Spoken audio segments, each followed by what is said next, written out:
Je suis Adnan Benchakroun, chroniqueur à l'ODJ Média. Aujourd'hui, je vous propose une réflexion essentielle. Comment réconcilier les politiques et les journalistes à l'ère du numérique? À travers ce regard croisé, tentons de refonder une morale commune à la hauteur des exigences de notre démocratie. Malgré leur rôle complémentaire dans une démocratie, politiques et journalistes s'observent avec méfiance.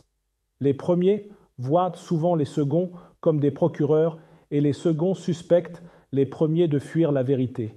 Cette défiance n'est pas anodine, elle affaiblit la vie publique. Or, dans une démocratie mature, la critique journalistique n'est pas un sabotage, c'est une respiration du débat. Et le politique, en acceptant d'être observé, participe à une culture de transparence. Mais je pense que la responsabilité ne repose pas sur un seul camp, l'éthique s'impose aux deux. Le droit d'informer est aussi un devoir de rigueur. Un journaliste qui déforme ou surinterprète affaiblit sa propre parole.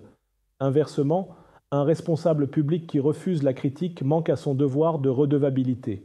Tous deux exercent un pouvoir. Tous deux doivent rendre des comptes. Cette équité est la clé d'un dialogue constructif. Et je reste convaincu que lorsque la tension monte, le silence devient un langage en soi. Un responsable politique accusé de malversation et qui ne répond pas, ni ne dément, ni ne saisit la justice, laisse planer un doute corrosif. Le silence, dans ces cas, devient une démission morale. À l'inverse, poursuivre un journaliste en justice n'est pas une attaque contre la liberté, si l'intention est la recherche de vérité. Mais ce fragile équilibre repose aussi sur un socle juridique souvent méconnu.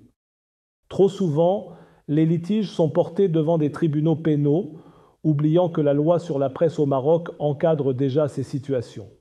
L'article 72, par exemple, sanctionne la diffusion volontaire de fausses informations. Et les articles 81 à 85 garantissent un cadre d'action équitable pour les deux parties.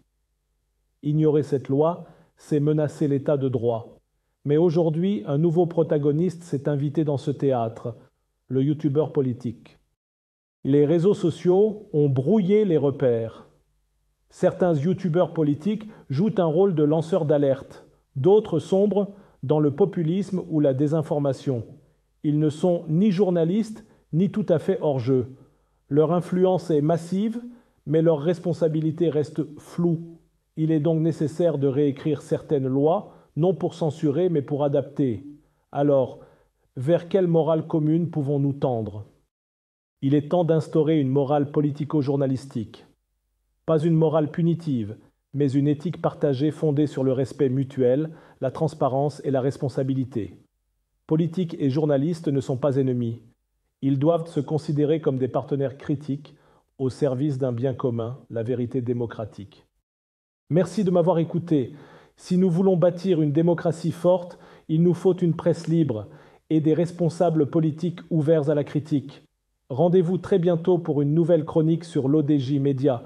D'ici là, restons vigilants, exigeants et lucides.